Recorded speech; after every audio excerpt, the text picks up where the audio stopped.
Okay, I think it's time somebody told the truth about the upcoming LG 32GS95UE. This is the 4K 240Hz model that can also go into 480Hz. Now, I've made a number of videos on this display, and originally I was very impressed as the move to a more normal subpixel layout in addition to the much higher brightness does make this a very enticing option for those of you looking for a brighter display, as the quantum dot OLEDs, while they are really nice, they don't really get bright enough for bright HDR scenes in my opinion. So yes, originally I liked all those improvements. However, as we got closer to the release of this monitor, my opinion started to change because I realized there would not be a version with LG's typical gloss coating you see on their TVs. No, this is strictly a matte coating. And look, I'll be honest with you guys, I have and will continue to recommend monitors with a matte coating if they come in at the right price and it's not super distracting. Though that being said, if there is a better glossy alternative around the same price, I'm almost certainly always going to recommend that one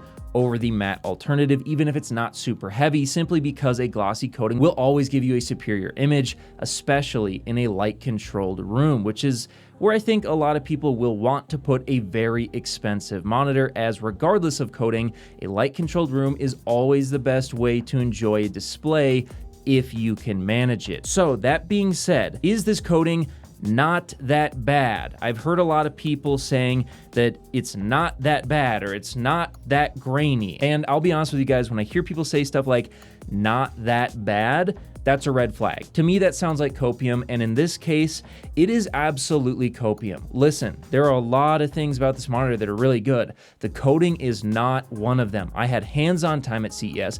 It is fucking awful. It is easily one of the worst coatings I've ever seen in my life.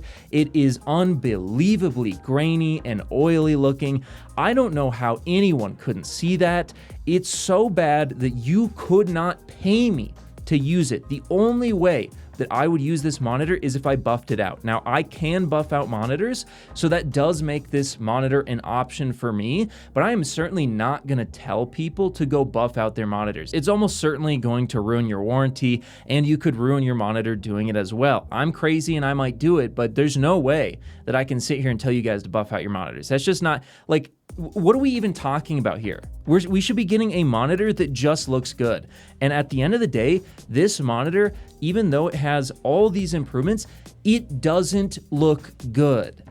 It should look good out of the box. So I cannot recommend people buy a monitor that doesn't look good. Whether or not you like a matte coating or a glossy coating, I'm telling you, this matte coating is bad. It is so bad. If you just take a white window and move it around on the screen, you will see an unbelievable amount of grain and oil that I just can't get past. I could never use this monitor. It is so bad. Now, I know there's a lot of people who are excited for this monitor and they're gonna be upset, but that's okay, because the whole reason I made this channel, guys, is not to shill products that are sent to me by companies. It's to tell you the truth regardless of who gets mad. Even if it burns bridges with companies or other reviewers don't want to talk to me or buyers get mad, that is totally fine as long as I tell you the truth, because somebody has got to tell you the truth about these monitors. It is so fucking awful looking, that coating. There's no way, there's absolutely no way people are looking at this and thinking it looks okay. It does not look okay. I've seen matte coatings that look quote unquote okay. I'd probably put like the 57-inch Neo G9 in there. I don't like the matte coating on that, but I could live with it.